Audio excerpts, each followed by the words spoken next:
గ్రామంలో మజిక కావ్య గారు current shot వచ్చి ఇలా చనిపోవడం జరిగింది. ఒక బాధాకరమైన విషయం ఏంటంటే ఈరోజు ఆమె పుట్టినరోజు చనిపోవడం వాళ్ళ కుటుంబ సభ్యులకు, ఆ కుటుంబానికి తీరని లోటుగా మేము భావిస్తున్నాం.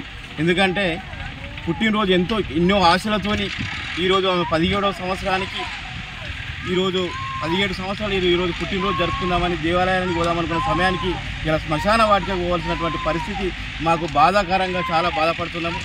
వారికి ఇలా మజిక నరసింహులు, మజిక లావణ్య గారికి 2 కుమార్తెలు, ఒక కుమారుడు ఉన్నాడు. కానీ ఈమె పెద్ద కుమార్తె. కానీ ఇంటికి పెద్ద దిక్కు లెక్క వాళ్ళ తల్లిదండ్రులను ఆమె మంచిగా చదువుకుంటూ తల్లిదండ్రులను కాపాడాలి అనే ఒక సంకల్పంతో ఆమె మంచిగా చదువుకున్నటువంటి విద్యార్థి ఇలా ఆమె చనిపోవడం వల్ల నరసింహులు కానీ లావణ్య కానీ వాళ్ళ కుటుంబ సభ్యులు, వాళ్ళ గ్రామస్తులు అందరము బాధాకరంగా మేము ఈ యొక్క చాలా బాధపడుతున్నాం అనే విషయాన్ని తెలియజేస్తున్నాము. ఈ విషయాన్ని ఇమ్మీడియట్లీ తెలిసిన వెంటనే కరెంట్ అధికారులకు తెలియజేయడం జరిగింది.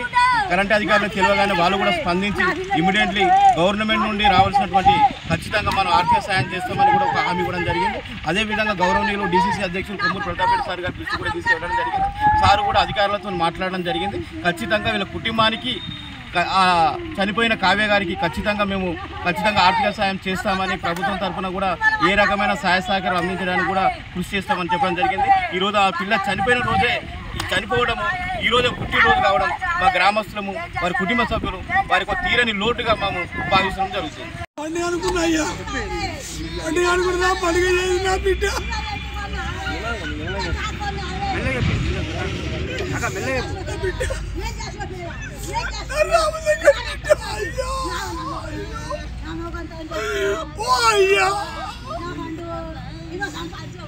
నా బిడ్డ నా బంగారం వైద్యులు అయ్యో ఎంతమంది పెళ్లి చేస్తామను నా బిడ్డ వైద్యులు అయ్యో నేనేం చేస్తాను అయ్యో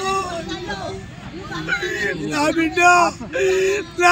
మరిన్ని వీడియోస్ కోసం ఛానల్ ని సబ్స్క్రైబ్ చేయండి. లేటెస్ట్ అప్డేట్స్ కోసం వాట్సాప్ ఛానల్ ని ఫాలో అవ్వండి. అండ్ లింక్ డిస్క్రిప్షన్ లో ఉంది.